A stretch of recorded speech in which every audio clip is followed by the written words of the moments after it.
এই কথা। তো আমাদেরও একটা উদ্দেশ্য আছে যে না, জুম্মার দিন এলে আল্লাহ তাবারক তাআলা খুশি হবেন। আমরা যদি ইবাদত করতে পারি, তসবিহ তেলাওয়াত করতে পারি, আল্লাহ তাবারক তাআলা অনেক খুশি হবে। এটা প্রত্যেকটা মানুষ জানে, কিন্তু এটাই না মনে করা যে 5 ওয়াক্ত নামাজ কাজা করে 5 ওয়াক্ত নামাজ ছেড়ে আজকে যদি বা আমি মনে করি, আপনি মনে করেন যে জুম্মার নামাজটা হচ্ছে আমার জন্য সব, নামাজটা হলো আমার জন্য সব, এটাই হবে তোমার জন্য ভুল ধারণা। এটাই হলো তোমার জন্য ভুল ধারণা। কোনো নিজের মা নিজের বাপ যদি বা নিজের সন্তানকে এই নিয়তে মানুষ করে যে আমার সন্তান বড় হয়ে আমাকে খাওয়াবে, আমার সন্তান বড় হয়ে আমাকে দেখভাল করবে, আমি আমার সন্তানকে খাওয়াচ্ছি, আমি লালিত পালিত করছি, তাহলে ওই রকম যেন আমার সন্তান লালিত পালিত করে, তাহলে ওই নিয়ত বরবাদ হয়ে গেল। তোমার সন্তানকে তুমি যে দেখভাল করছো, পরিশ্রম করছো, মেহনত করছো, মেহনত করে রুজি আনছো, নাহনু নারযুক ওয়ালা আকিবাতুল তাকওয়া, আল্লাহ তাবারক তাআলা এর উপহার, এর প্রতিদান অবশ্যই কাল কিয়ামতের সময় আপনাকে দেবে, তাই না? তো আজকের আমাদের বুঝতে হবে যে এটা কি মাস। এটা আমরা প্রত্যেকটা মানুষ জানি যে এটা কি মাস, বলুন? শাবান মাস। চুপ করে থাকলে হবে না, রাস্তা তোমরা ফটফট করে, ওই ফটফটে কোনো লাভ নেই আর দামও নেই। হ্যাঁ, আমরা অনেক মানুষ দুনিয়ায় বেঁচে আছি, অনেক মানুষ আমরাও জানি যে আল্লাহ তাবারক তাআলা আমাদের ঈমান নামে দৌলত দিয়ে দুনিয়ার মধ্যে প্রেরণ করেছে। তো আজকে আমরা হলাম মুসলমান। তো এইরকম হাজার হাজার মানুষ আছে যে এই শাবান মাসের অর্থ বোঝে না, জানেও না, আর শাবান মাস কার বলে সে এটাইও জানে না। কিন্তু তাকে বলো জানুয়ারি মাস কি, ফেব্রুয়ারি মাস কি, ডিসেম্বর মাস কি, ও ব্যাখ্যা করে দেবে, ও তাফসির করে দেবে। তাফসিরে কাসিরে লেখা আছে যে অনেক মানুষ এমনও আছে যে যাকে বলা হয় শাবে বারাত, সে শব্দ ভালোভাবে উচ্চারণ করতে পারে না। সবরাত এটা তো স্বাভাবিক।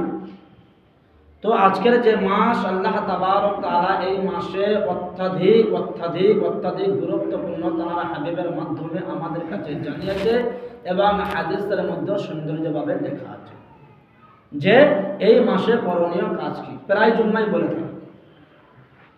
তো আজকের আমাদের কি করতে হবে, একটা যদি বা বিদেশে যাই, একটা জায়গায় যদি বা যাই, বাজারে যাই, হ্যাঁ, হাওড়া জেলায় যাই, শিয়ালদায় যাই, রাজারহাটে যাই, শিরাগড়ে যাই, তাহলে একটা মানুষ কিছু কেনার জন্য যায়, কোনো উদ্দেশ্য যায়, বা একটা বিদেশে যদি বা যায়, তাহলে সে আগে কি করে, প্রস্তুতি নেয়, তাই তো? প্রস্তুতি নিতে হয় তো।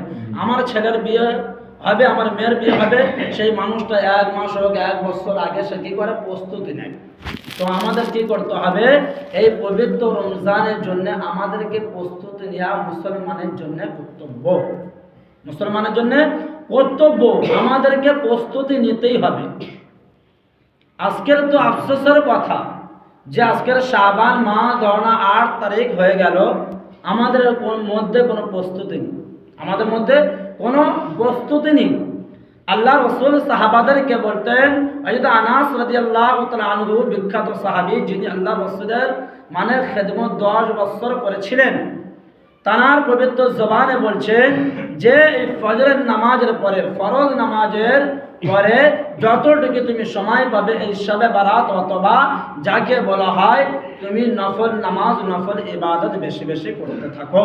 কেননা আল্লাহ তাবারক তাআলা কাল কিয়ামতের সময় যখন তোমার ফরজ হোক, ওয়াজিব হোক, যখন তোমার কম থাকবে, এই নফল ইবাদতের যাকে বলা হয় হাজার বছর হাজার নফল ইবাদতের থেকে এই নফল ইবাদত সব থেকে বেশি ইম্পর্টেন্ট, সব থেকে বেশি ইম্পর্টেন্ট।